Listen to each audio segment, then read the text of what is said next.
దేవుని పరిశుద్ధ నామమునకు మహిమ కలుగును గాక. క్రీస్తునందు ప్రియులారా, బాగున్నారా? దేవుని మహాకృపలో మనం అందరం బాగున్నాం. దేవుడు మనకు తోడుగా ఉన్నారు. దేవుడు మనకు ముందుగా నడుస్తూ ఉన్నారు. దేవుడు మనల్ని మరి ఎంతో ప్రేమిస్తూ మన చెంతనే ఉన్నారు. మరి దిగులు పడకండి, భయపడకండి.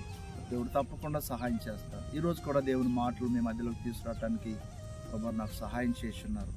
కీర్తనల గ్రంథము 68వ అధ్యాయము 20వ వచనాన్ని మనం జ్ఞాపకం చేసుకున్నట్లయితే, దేవుడు మా పక్షమున పూర్ణ రక్షణ కలుగు చేయు దేవుడై ఉన్నాడు. మరణము తప్పించుట ప్రభువైన యెహోవా వశము అని వ్రాయబడిన దేవుని మాట సత్యం. ప్రియులారా, దేవుడు మా పక్షమున పూర్ణ రక్షణ కలుగు చేయు దేవుడై.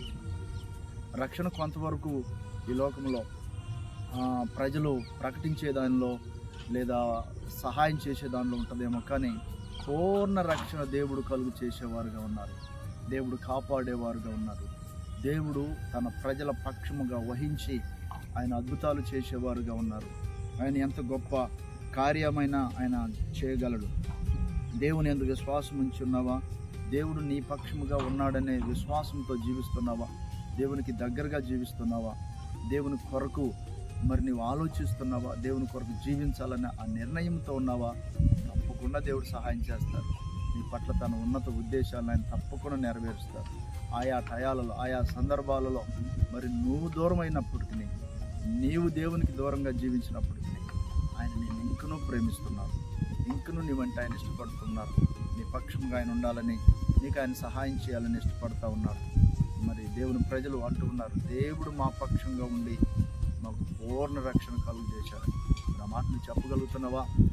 తప్పకుండా ఆయన నీకును సహాయం చేస్తారు. నీ నిశ్చయత అలాగనికైనట్లయితే ఒక చిన్న ప్రార్థన నీ కొరకు చేయాలని ఆశపడతా ఉన్నాను. ప్రేమగలున్నతో తండ్రి, నీకు వందనాలు, స్తోత్రాలు.